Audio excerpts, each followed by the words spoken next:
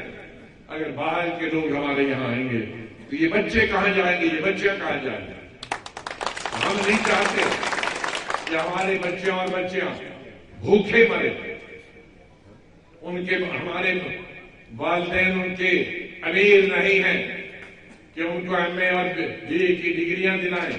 وہ زمین بیچتے ہیں، وہ مزدوری کرتے ہیں، کھانا اپنے پیٹ پہ لات مار کے کھانا 3 بجے کے بجائے 1 کا کھاتے ہیں، اور ان لڑکی اور لڑکوں کو بنگلور فیس بھیجتے ہیں، ان کو حیدرآباد فیس بھیجتے ہیں، ان کو پونا فیس بھیجتے ہیں، دلی فیس بھیجتے ہیں. کیا اس لیے کہ وہ لاکھوں پیسہ جو ان کے ماں باپ نے مزدوری کر کے دیا، زمین بیچ کے دیا، ادھر سے آ کے وہ در کی ٹھوکریں کھائیں، اور اگر نوکری بھی ملے تو 20-20 ہزار تک، وہ 3,000 میں کیا کھائے؟ آج آٹے پہ بھی ٹیکس ہے، آج تیل پہ بھی ٹیکس ہے، سبزی پہ بھی ٹیکس ہے. کون سی چیز ہے جو ٹیکس ہے؟ پیٹرول آسمان کو چھو رہا، ڈیزل آسمان کو چھو رہا، مٹی کا تیل غائب ہو گیا، کھانڈ غائب ہو گیا. کیا ہے آج؟ صرف شادی پہ ابھی ٹیکس نہیں لگا ہے، بچوں پہ ٹیکس وہ بھی جلدی لگا. 350 پونے 400 ڈیلیگیشن 18 گھنٹے. میں کئی دنوں سے سویا نہیں ہوں.